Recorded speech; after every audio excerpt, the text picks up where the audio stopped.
I don't even know Uh, because I don't think we can have a debate with anyone who has hate towards a particular group of people.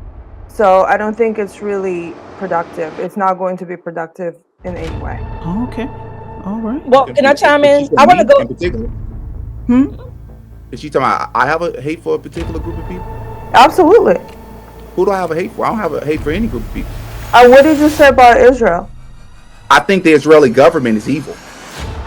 That unfortunately you have eaten up is wrong. It's not true what they're feeding you about Gaza, about people in Israel, about Arabs in Israel, how they're treated. It's all bullshit, and it's all comes from hate towards Jews, nothing else. But you do know, like you said, Hamas does hide amongst its civilians. They also bury themselves and put the civilians out there basically on the front line. So last night I did a thing. I guest appeared on this YouTube podcast show called Pop in Politics. Enjoyed the experience. I thought it was very interesting. While I was on, I was told that I was actually anti-Trump because I was critical of Trump. Oh, I didn't know that's how it worked. I was told that I actually hate all Jewish people because I'm critical of the Israeli government. Oh, I actually didn't know that's how it worked either. Which, by the way, just in case you don't watch this video all the way through, I want to state that I am dropping a second video later today that will be covering Donald Trump and Freemasonry. You don't want to miss this one. It'll be a really good video. It drops at 6 p.m. Central Time. And I do want to state that if you don't watch this video all the way through, at least skip to the end of the video where we cover the many different definitions of anti-Semitism, because one of the conversations I had on this podcast was about the many different working definitions of anti-Semitism and the anti-Semitism bill that was passed on college campuses. That includes, it is considered anti-Semitic to state that a group of people that just so happen to be Jewish unalived or killed Jesus. That's literally in the Bible. It says that. Peter says that himself. But it's considered anti-Semitic if you say it out loud. It's also considered anti-Semitic if you ever state that a person who is Jewish just so happened to be more loyal to Israel than the nation they're currently living in. Even if it applies to that specific person, if you say it out loud, it's considered anti-Semitic and you could lose federal funding. That's absurd. I was also told that the Epstein files are actually not that important and not that big of a deal, regardless of how Trump has handled the situation. Oh, I didn't know that either. And as many of you should know by now on this channel, women get to smoke, black people get to smoke, white people get to smoke, men get to smoke, Republicans get to smoke, Democrats get to smoke, foreign governments get to smoke, and even our own government and our own presidents get to smoke. Jewish people get to smoke, Hispanic people get to smoke. Smoke for everybody. No favoritism. We keep it consistent. But what I've learned about social media is that in real life, things are nuanced, which means you can look at said thing and you can understand that there are both bad and good things about said thing. Or if you want to put it this way, there are things that you agree with and there are going to be things that you disagree with about said things. And you call it out consistently as you see it. That's called consistency. But what I've noticed is on social media, nuance doesn't really exist, right? So if there is a said thing or said person that you support, and if they do something today that you agree with, you commend them and you praise them. But then the very next day, if they do something you disagree with, if you were to criticize them, as you should, and then you keep that pattern going, the people in your comment section or your followers are probably going to call you a grifter. They're going to say, oh, just yesterday you were saying good things about this person or good things about this thing. Now today you're saying bad things? Well, yeah, that's how life works. I'm not saying bad things about the very same thing I complimented them on yesterday. I'm saying something critical of them on a different topic that I disagree with them on. That's what you're supposed to do. Politicians work for us. We don't work for them.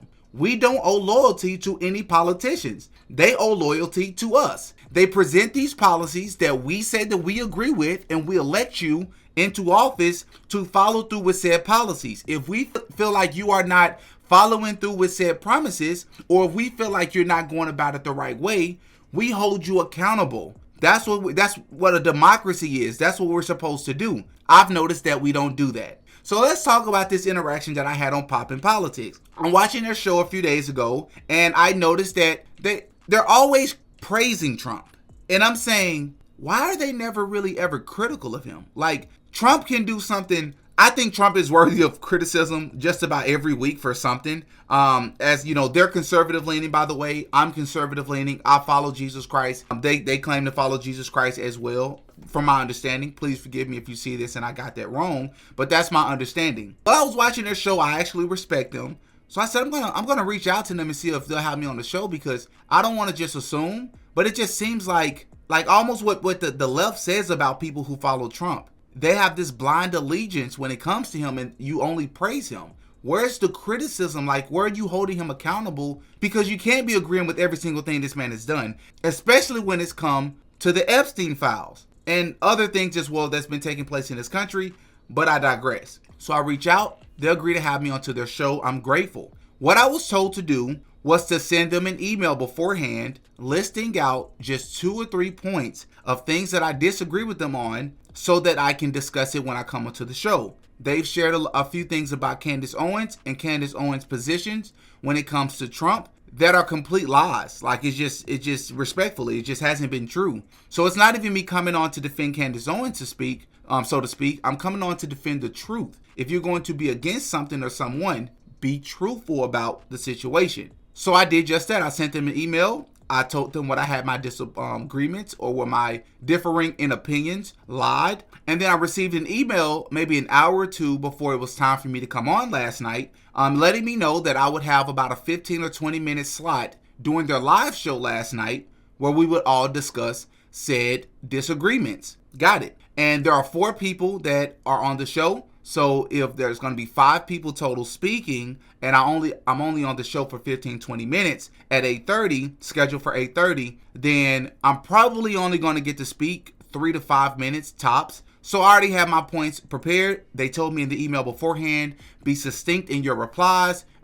Just be ready to talk about the points that you had ready. Got it. Well, I get prepared for the show. I joined the link. I'm waiting to join the show. I think they had a great show. I agree with the things they were saying before I came into the show about things that's happened in politics up until this point. And then I joined the show, and I was hit with a little bit of a curveball. I joined the show, and then immediately, KJ, very sweet lady, she was nothing but respectful, looped me in, and she introduced me by stating that the other day they had a show where they said some things about Candace and about Trump that me, being somebody who's conservative or more conservative leaning, disagreed with them on, and I came onto the show to debate them or have a respectful, kindful back and forth about it. Well, now that I'm on the show, she immediately goes to a clip of Candace. That kind of confused me. I didn't know that's what we were doing. So then she shows a clip of Candace talking or alluding to the Israel and giving her opinion on the Israel-Hamas war. And then the clip ends, and then I'm asked my opinion on the clip. I'm a little bit confused. I'm not here to talk about the Israel-Hamas war. That wasn't. I gave you my points. The Israel-Hamas war was not one of them. I'll give you my opinions. Here's the thing. For 2 reasons, with respect. I know I have limited amount of time on you all's platform. It's you all's first time meeting me. This is probably the most controversial conversation that we can have, and I understand that's what you all are wanting to speak about. But with my limited time, I would like to voice all the things if I'm able to. No. You have time to voice a response to that, or maybe there's another point you would like to respond or bring up. But no, we don't have unlimited time. So please either respond to that or make your own dispute or your own point that we can talk about. Yeah, I mean, I think Candace said it. I think the response to answer your question, what Hamas's attack on Israel was a declaration of war. I think Israel's response has been an overkill, and the attacks have been more so on the Gazian people. There's been more people killed that are citizens as opposed to Hamas. I think there's a better way that they could have responded. I think what Israel is doing, no one can defend them at this point. I think by definition, what they're doing is a genocide. I think it's overkill. I also think that the war was instigated on purpose by Bibi Netanyahu. I think it was done on purpose so that they can do what they're doing to the Palestinian people. I think there's ample amount of evidence that support that claim. But again, I'm not here to support to argue that claim, because when you're talking about that war, things become so complex about what's credible, what's not, what's propaganda, what's not, and to just avoid a headache, that's not my area of expertise. Based on what I've seen, every single Israel-Hamas debate I've seen with anybody on any platform, the people who are pro-Israel or defending Israel's actions, they get mopped. Like, they get annihilated in the debates. Every single one that I've ever seen. If you all feel differently, hop in the comment section, let me know. But at this point, unaliving children and innocent civilians by the thousands will never be acceptable.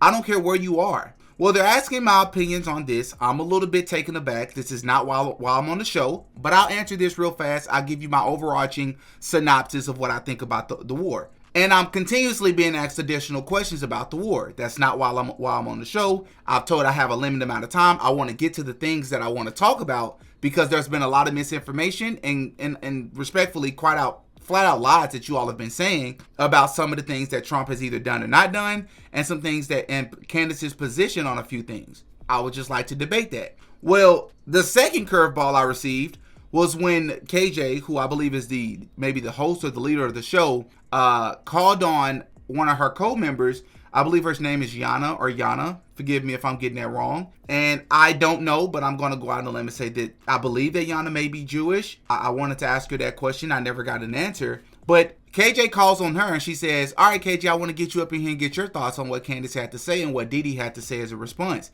And she sits there in silence for a little bit, and then she goes, I don't know if I have anything to say. I don't think this will be very productive, because I don't debate with people who hate entire groups of people. So when she said this, I'm thinking, oh, she's talking about Candace. Like, people keep saying Candace criticizes Jews. She hasn't criticized the entire Jewish population. Like, you're doing what the left does. If you criticize a black person, you're racist. If you criticize a woman, you gotta be sexist. If you criticize the transgender movement or the LGBTQ movement, then you have to be transphobic. No, maybe you're just critical of said movement. Maybe you're just critical of said person. Maybe you're critical of just said actions. You're not critical of the entire group of people altogether. But it turns out she wasn't talking about Candace. She was talking about me. Yeah. Yana, did you want to comment on this?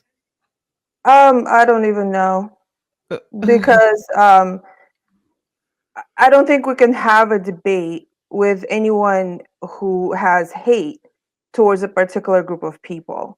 So I don't think it's really productive. It's not going to be productive in any way. Okay. All right. Well, can I chime in? I want to go. In particular? Hmm? Is she talking about I have a hate for a particular group of people? Absolutely. Who do I have a hate for? I don't have a hate for any group of people. What did you say about Israel?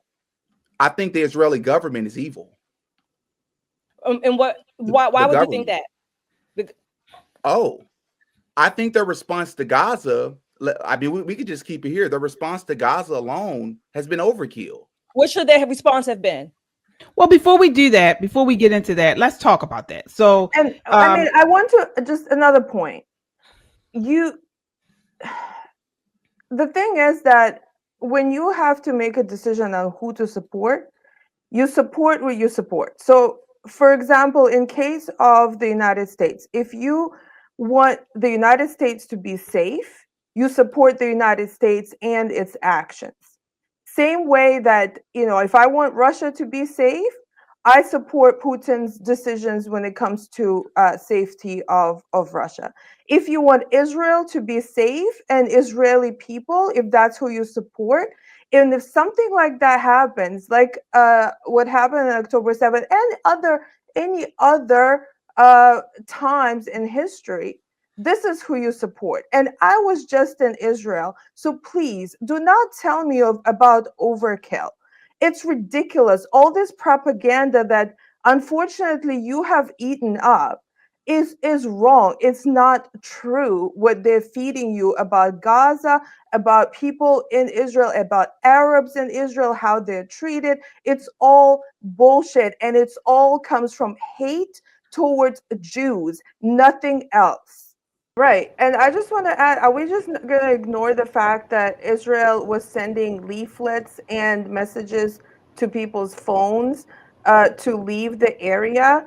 And it was the Hamas members that were shooting their own people as they were trying to escape the area that was going to be bombed. Like, are we just not going to, like, what country that wants to genocide would do that? Were Nazis telling the Jews, get out because we're gonna kill you anytime soon? No. So, like, this is ridiculous, and it really comes just listening to one and I'm sorry, I have to say that it comes from a You're breaking up, misconception. Yana. It comes from a misconception about Jews, about Israel in general. So you're going to believe everything that's evil, and you're just going to ignore any common sense in that scenario. Well, I want to get your thoughts on that, Didi, from what we were just saying about, what do you think about that as far as those points that we were making about it, the differences between the Holocaust and what Israel has done here? I hear what you're saying, but I want to make it clear. I'm not a Hamas defender. And she keeps making this about Jews, like this conflating Jews and the Israeli government together. That's a leftist tactic, respectfully. Like, we shouldn't be conflating the two. I'm not against Jews. I'm not talking about Jews. I'm talking about the government. We all understand the difference. Doing that is very disingenuous. I understand the point that you're making. My thing is, I have a heart for children. I was asked the question, Demetrius or Didi, what would you surmise that Israel do instead? What should they have done differently? So now I have a question. I have a problem with them bombing and killing children. I understand that Hamas is using human shields, but they're killing thousands of civilians trying to get to a couple of Hamas members. I understand the conflict here. You said that you don't necessarily agree with the Israeli government in all instances, but all I ever hear is the defense of the Israeli government. What I'm saying is, do you 100% agree that what they're doing to these civilians who have nothing to do with nothing, that want to live a life, they're human beings just like we are, do you agree with them killing children and innocent people? So let me ask. No, I'd love to know what you think they should do differently to not kill innocent people.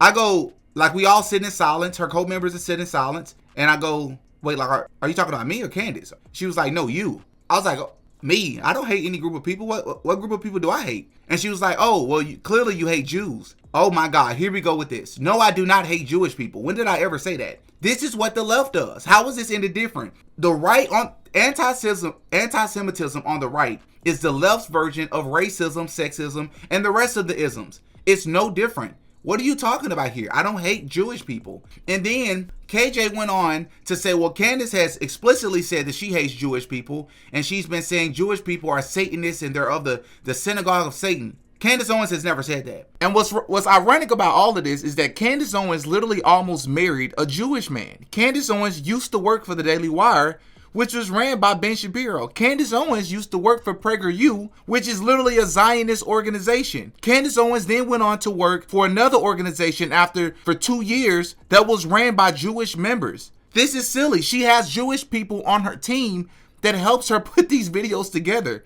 She's really, really cool with other Jewish people who are against Israel, like Dave Smith and others. What are you talking about here? So then she goes to a tweet from Candace. She reads out this tweet, y'all. Nowhere in the tweet does Candace ever say this. So KJ gets through the tweet. We come back to the screen with all of us on, and I'm looking like, okay, where does she ever say that all Jewish people are Satanists? Oh, Dimitri, oh, Didi, don't do that. Come on now. No, I'm going to put it on the screen, y'all. Nowhere in this tweet did Candace Owens ever say this. She said Bibi Netanyahu is of the synagogue of Satan, and I 100% agree.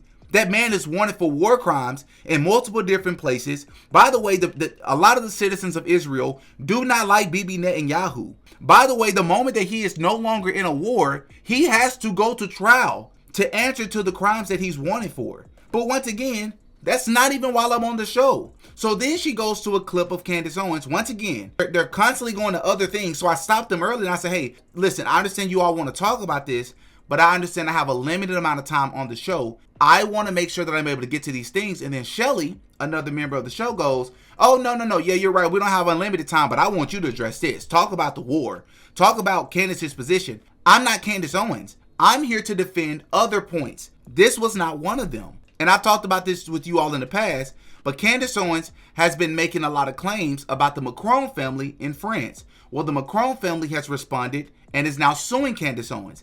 Anybody that has watched Candace Owens' Becoming Brigitte series, not to mention if you've read the Xavier Persard book and the other journalists in France that's been covering this story for years, not only will you believe them, but you'll see all the evidence, all the supporting claims, the overwhelming amount of evidence that all suggest the fact that what Candace Owens and all these researchers before her is saying has been true. Well, Candace Owens revealed that Donald Trump called her in February because Emmanuel Macron, the president of France, when he came over to negotiate the Russia-Ukraine war and maybe some other things, he asked President Trump for a favor. If he would call this random podcaster in Nashville, Tennessee, and ask this woman if she would stop talking about the Macron family. Donald Trump followed through with that, called Candace Owens, and asked a favor. Here we are several months later. Candace Owens waited until Trump and his team said that it was fine for her to talk about it. She revealed this story, and now she is being sued by the Macron family. Candace Owens, for the last year, has been saying the Macron family is probably going to sue. That's their best bet because we have overwhelming evidence that these things are true. So they've sued people before, and they lost the lawsuits in France. So they're probably going to sue me. We'll see if that ever happens. It happens this year. People are laughing at her. She's laughing with them.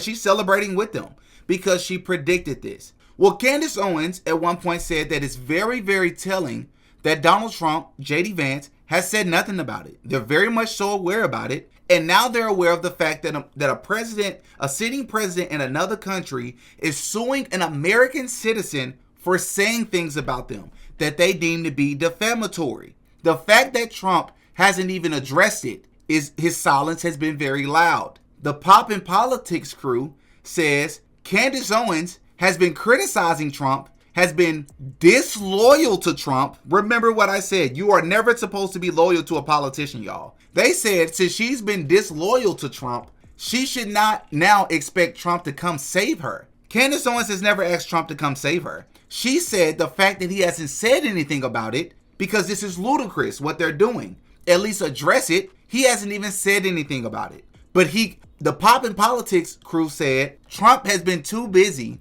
doing other things that are important. This is the same president that's not too busy to call Candace Owens and ask her about the same exact situation, though. This is the same president who spends day in and day out relentlessly sending out tweets and messages on Truth Social, attacking other politicians and governors like Gavin Newsom and Thomas Massie and Marjorie Taylor Greene. It doesn't matter if you agree with their politics or not. As a president, why are you sending out pejoratives and insults to these other politicians when you should be focused on important things? This is the same president they're saying is too busy to send out another tweet addressing the lawsuit because it's kind of a big deal. They said, no. Trump did her a favor by calling her. But Trump don't have to call her, don't have to say anything about the fact that she's being sued. Y'all, it's like they see Trump as Jesus Christ. I promise y'all. Where's the criticisms? Then on the show they say, no, we've criticized him before. I think KJ said I was a DeSantis guy. Like that's who I was rooting for. I get your point. Ladies, we agree more so on politics than not. But what you're not understanding is your unprecedented allegiance to this man. It's weird. It's cult-like. You are not critical of Trump. If somebody else is critical of Trump that is a conservative, you all are angry. So much, in fact, that towards the end of the episode, KG goes, I see what's going on here. And I'm like, what's going on here? She's like, you're anti-Trump. And I was like, I wouldn't call myself anti-Trump. There are things that Trump does, several things that Trump does and has done that I agree with. I support it. I was like, but there are other things he do that I don't support. And she's like, nah, I see what's going on here. Do y'all see what I'm saying? That's how their minds work. If you're critical of Trump, especially if you're consistent, there's no way you're a conservative. There's no way that you support other things that Trump does. No. Because you're criticizing him. The left is doing that. Don't you do it. Don't you be consistent. Stop. Don't say things that Trump is doing that's wrong and unprofessional. I said, so let me ask y'all this last question. Is there something that a person or politician can do, say, not do, or say that is a deal breaker, right? It's where you draw the line in the sand and you say, you know what? That's going too far. I cannot support that. Or maybe I still support you, but this was so egregious. This was so catastrophic that I don't know how I feel about you anymore. This has really tainted the way that I see you. They say, yeah, there's things. I said, like what? Like children? Would you say that children is the line? And what I meant was the Epstein files. I said, what are your thoughts on the Epstein files? And they're like, oh, well, I mean,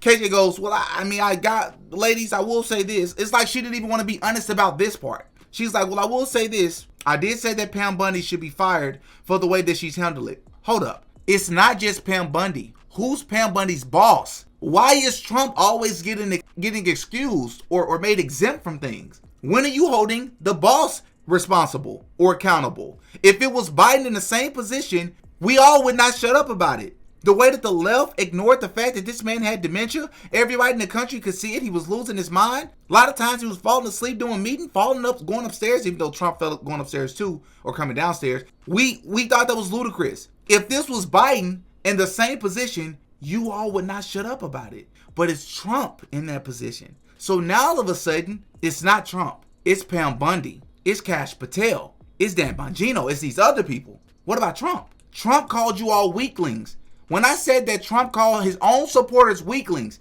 and said, I don't want your support anymore. This is what Donald Trump said, attacking his own base for wanting pedophiles held accountable. When I asked that question, that's when she goes, I see what's going on here. You're anti-Trump. And I'm like, wow, guys, do we only see things in black and white? Is there no nuance here? So then the other member, and please forgive me, very intelligent, very articulate woman. I forget her name, but she goes, to be honest with you, I don't think the Epstein files are that big of a deal, not that important. What'd you say? The implications of the Epstein files is that there are strong implications that a blackmail ring was and possibly is still taking place over our politicians and celebrities. And if they're being blackmailed, and if children and little girls are being taken advantage of and trafficked across this world, first and foremost, that's enough to arrest everybody involved. But on the flip side, or in conjunction with that, what does that implicate, and what are they being blackmailed to do or to support? Shouldn't we care about that? Shouldn't that have implications on the people that run our countries, our foreign leaders, our world leaders, our politicians, our Congress members? Shouldn't that be important? Isn't it problematic that AIPAC, a foreign entity who claims that they're not a foreign entity, is not registered as one? Isn't it problematic that Trump and the Trump administration has went from saying it's on their desk to they don't exist to it's a Democrat hoax? These are ludicrous claims. We all know it's ludicrous claims.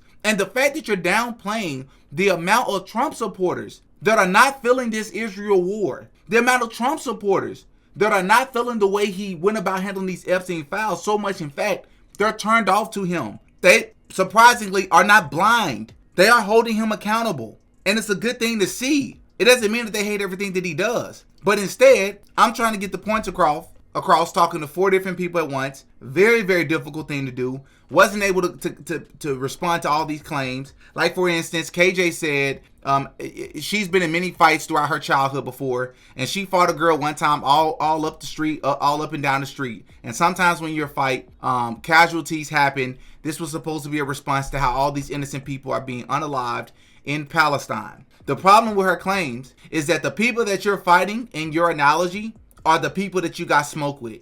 You don't have smoke with civilians. So in your analogy, you're not going to be in the midst of fighting them. And then in the midst of fighting them, you're throwing rocks at people on the side of the road who has nothing to do with nothing. You're not going to do that. You're not going to stop fighting them to go over there and unalive other people, beat up on other people that have nothing to do with nothing. They're just watching. They just happen to be in the vicinity. There's no justification for what Israel is doing. And the anti-Semitism bill on college campuses. Do you know that they define anti-Semitism as criticizing Israel, criticizing the Israeli government? That's a provision in the bill. That is ludicrous. That is ludicrous. You can't have a word such as anti-Semitism with 8, 9 different meanings. Yes, if somebody is threatening them, if somebody is harming them, right? Absolutely. Saying that you deny that the Holocaust existed is considered anti-Semitic to the point where you can be denied federal funding because of it. What? Now, my personal belief is I don't deny that it existed. But I'm saying if a person in America holds those beliefs, they're free to hold those beliefs due to the amendment. They have the right to express their views. That is not attacking a person. That is not threatening a person. That is not wishing harm on a person. That is stating what you believe about history. And the fact that you all don't see that as problematic would be the equivalent of the left trying to argue that if a person says that slavery never existed, they should not receive federal funding. No, they should still receive funding. They should not be penalized by the government, which is what the First Amendment is about. It is protection for the citizens from the government, from punishment from the government, to be able to voice their views. I will stand on the side of my enemy and fight with them so that they can be able to say what they want about me. And the fact that we are arguing against that is crazy.